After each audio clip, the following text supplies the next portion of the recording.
Embargo, dépendance, stagflation, l'Union européenne et la France sont au pied du mur. Mais avant de vous parler de tout ça, j'aimerais répondre à la question que Anne m'a posée dans les commentaires. Annemie, elle trouve que j'ai mauvaise mine et elle me demande si je mange bien mes 5 fruits et légumes frais par jour. Eh bien non, Anne, c'est assez difficile pour un homme.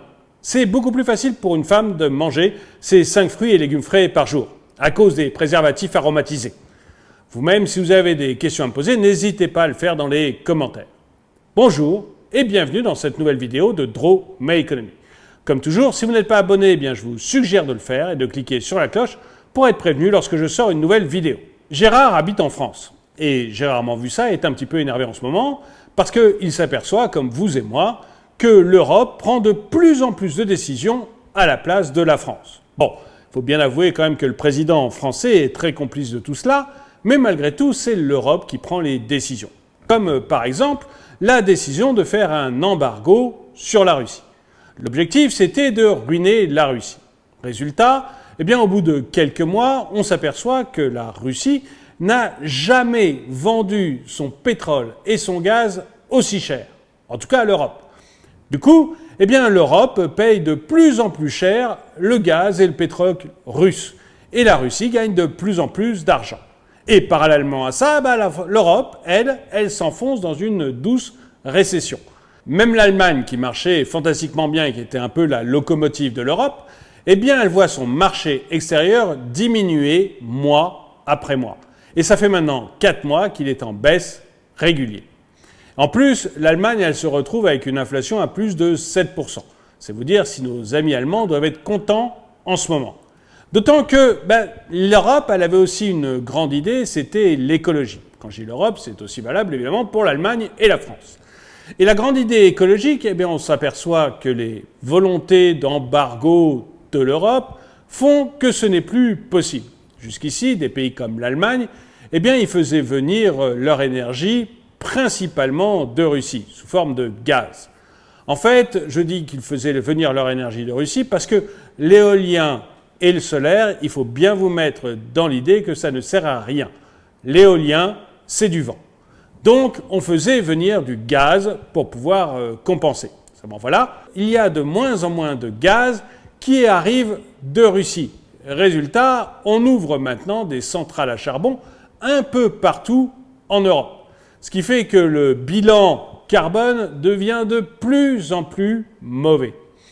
Et le charbon, en plus, on est obligé de le faire venir d'autres pays.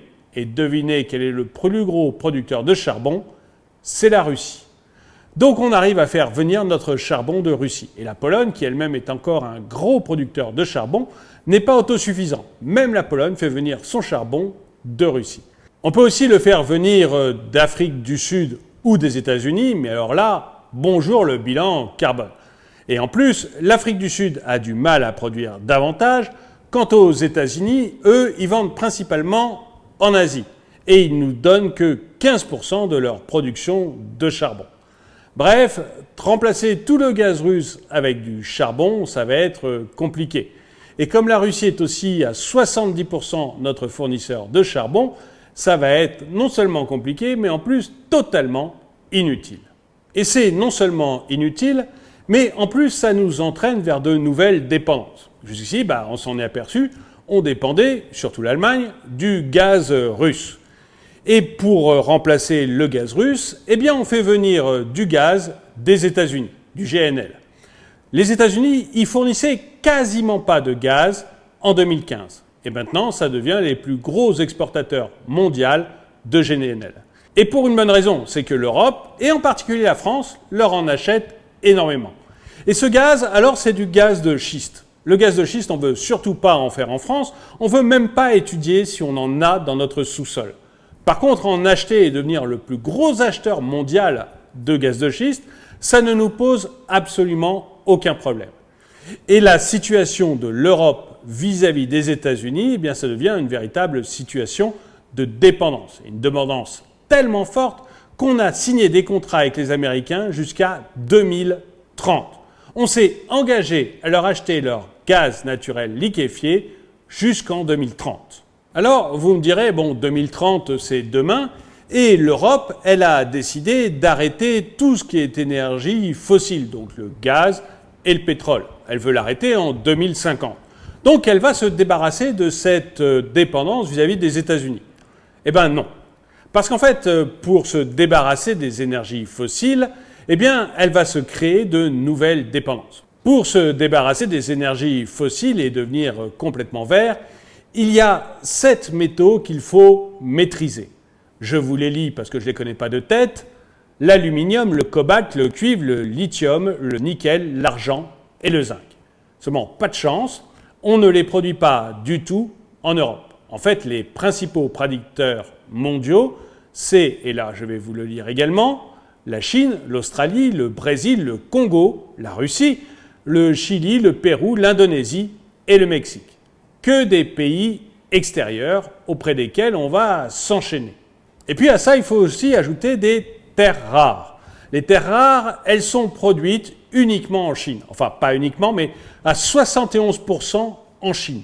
Et la Chine est très loin devant les États-Unis et l'Australie pour la production de ces terres rares. Et quand je vous dis qu'on en a besoin, eh bien on n'en a pas un petit peu besoin. On a besoin de masses gigantesques. Il y a une étude de l'université de Louvain qui vient de sortir et qui nous dit grosso modo qu'on a besoin de 35 fois plus de lithium qu'aujourd'hui, 26 fois plus de terres rares, 3 fois plus de cobalt, 2 fois plus de nickel. Donc les proportions sont gigantesques. Et une fois qu'on a ces minerais, c'est bien, mais il faut encore les raffiner. Et pour ça, devinez par qui on doit passer. Par la Chine. On doit passer par la Chine parce que la Chine, ça représente 40% du raffinage du cuivre, 70% du lithium et 90% des terres rares. Bref, l'Europe, après avoir découvert qu'elle dépendait énormément de la Russie, s'apprête maintenant à dépendre totalement de la Chine. Et quand je vous dis qu'on va dépendre entièrement de la Chine, c'est pas uniquement pour les minerais. Non, c'est aussi pour la technologie. Parce que pour fabriquer les éoliennes et les panneaux solaires qui font rêver Emmanuel Macron, l'Allemagne et l'Union européenne, eh bien, il faut des technologies qui sont détenues principalement par la Chine. La Chine, c'est juste 70% de la production des panneaux solaires, 50% de la production des éoliennes et 90% de la production des batteries au lithium qui vont servir à nos véhicules électriques qui seront les seuls que l'on pourra vendre en Europe à partir de 2035. Merci l'Europe. Alors pour limiter cette dépendance à l'étranger, on avait une énergie fantastique, le nucléaire. Le nucléaire, c'est fantastique parce que ça produisait énormément d'énergie et qu'en France, par exemple, on avait 8 années de stock. Donc on n'avait pas trop de problèmes vis-à-vis de l'extérieur. Il faut comparer ces 8 années de stock que l'on avait à la dépendance au gaz et au pétrole. C'est à peu près 90% qui nous vient de l'extérieur de l'Europe. Ou alors la dépendance de l'Europe vis-à-vis du charbon, à peu près 45% qui nous viennent de l'extérieur. Donc le nucléaire, c'était une bonne solution. Seulement, encore là, l'Europe a décidé de prendre des décisions à la place de la France. Et encore une fois, notre gouvernement est totalement complice puisqu'il n'a pas du tout empêché cela. Et résultat, eh bien, l'Europe a décidé que le nucléaire n'était pas une énergie verte. Le gaz, lui, reste une énergie verte, c'est important. Même si ça émet du CO2, tant pis, il faut que ça reste une énergie verte. Et comme ce sont les Allemands qui sont à la manœuvre, on se doute que maintenant qu'ils ont rouvert leur centrale à charbon, bientôt le charbon devrait être aussi une énergie verte. Mais le nucléaire, pas question. Résultat, eh bien, il y aura de moins en moins d'investissements dans le nucléaire et on va même arrêter plusieurs réacteurs.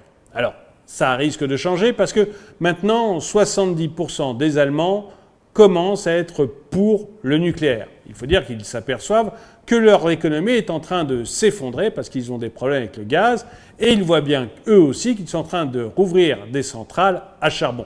Et pour vous donner une idée de la folie de tout ça, eh bien, il faut savoir qu'une grosse centrale à charbon, ça produit autant de CO2 que l'ensemble du trafic aérien français, que ce soit le trafic intérieur ou extérieur.